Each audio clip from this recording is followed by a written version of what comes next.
show. Yes! Oh my gosh, we're so excited because today, we have the Theresa the songbird. Can you say hello, Theresa? Hi. Hey! How are you doing? I'm doing great. Thank you for asking. Like, sometimes we have guests, they don't even ask how I'm doing. Well, you know, it's important to to check everyone's temperature, because if you're not having a good day, we want to be able to understand that and give hugs when we need to. Oh my goodness. I'm already in love with you. This is so wonderful. Me too. Ah! Okay, so Theresa, we brought you on this show because you're an artist, and we like to talk to artists.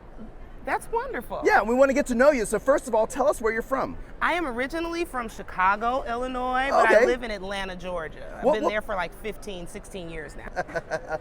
Oh, so I want to introduce you to Fernie. Hi, Fernie. Right?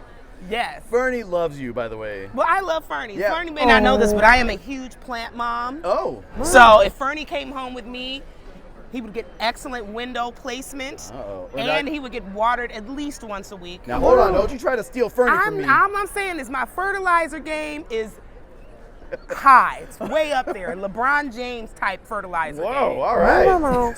So now you don't have any pets, but you've got a lot of plants, it sounds like. I'm a plant mama.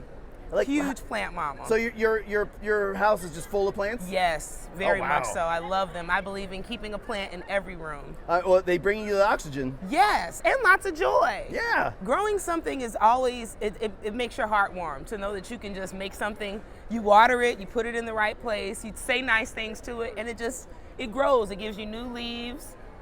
It's very cool to watch. Well, and you know, I've heard that plants like music. Yes, they do. And you make music. I do make music. Now, do you play your music for your plants? Sometimes I play my music for my plants, but I play all types of music for my plants and for myself. Do you notice that they give a response? Sometimes they do. They might give you a little wiggle. Oh, like Fernie? Fernie, let's see that dancing.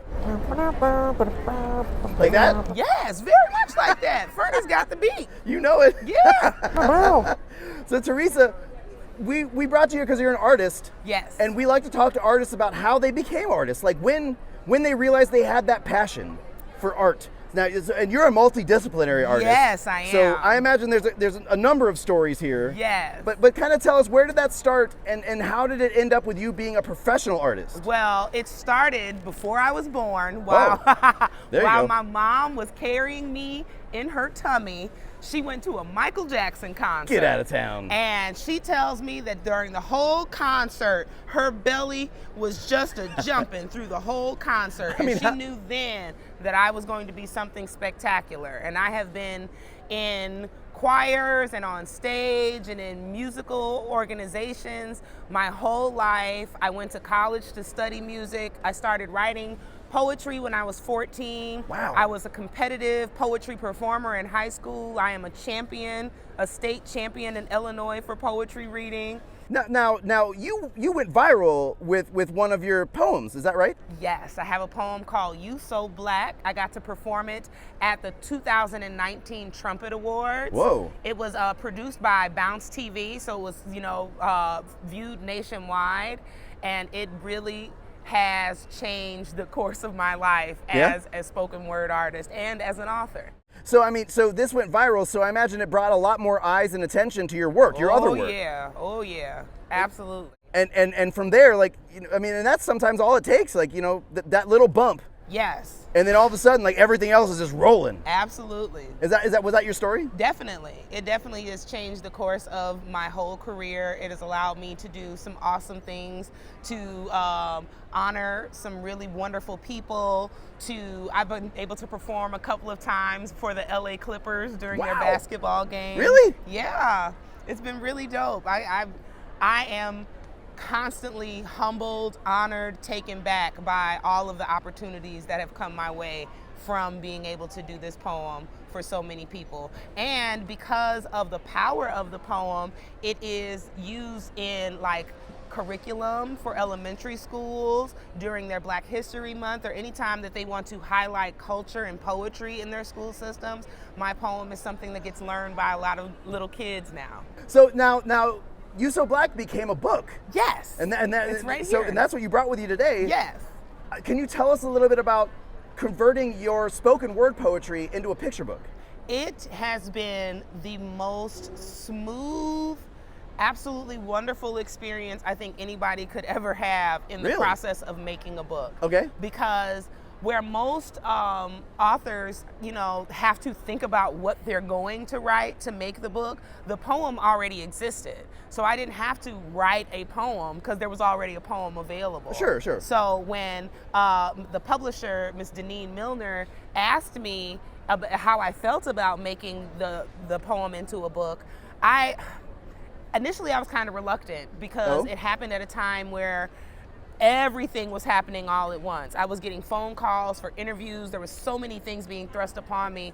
I didn't know how to navigate the space of being instantly viral, instantly social media famous from a poem. Well, who would?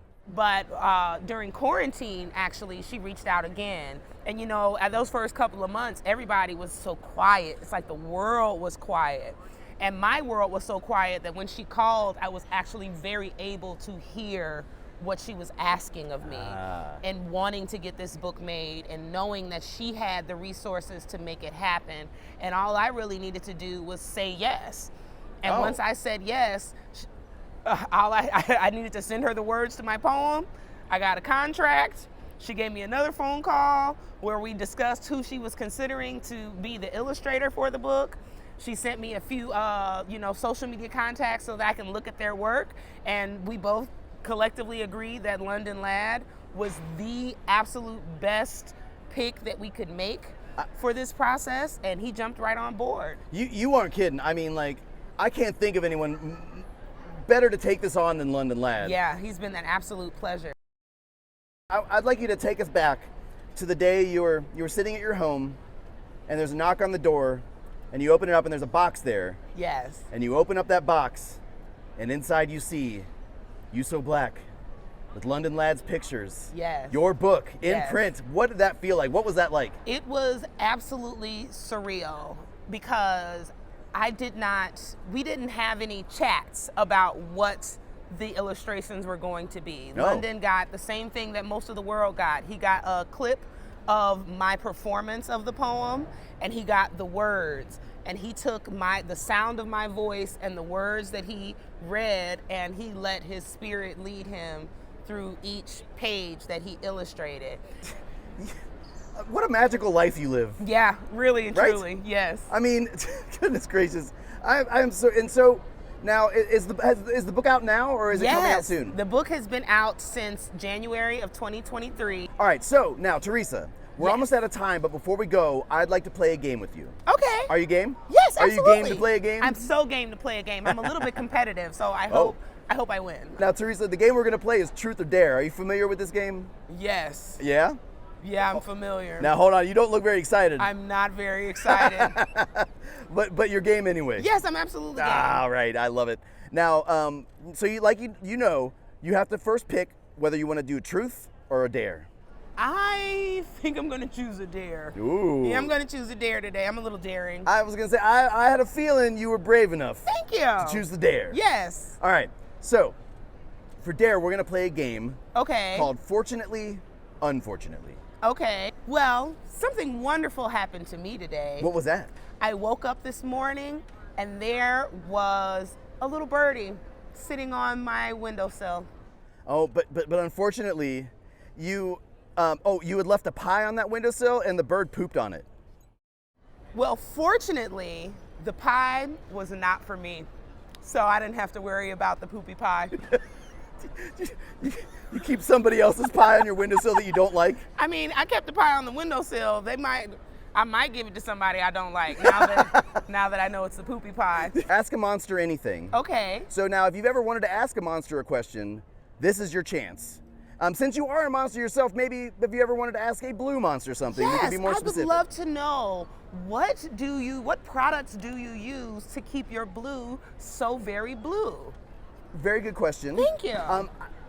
Not products necessarily. No hair care products? No, but no moisturizers? For a good portion of the year, I'm kept in a hermetically sealed box. That'll do it. Theresa, thank you so much for coming on the show. Thank you for having me. It's been fantastic. My pleasure. Goodbye. Goodbye.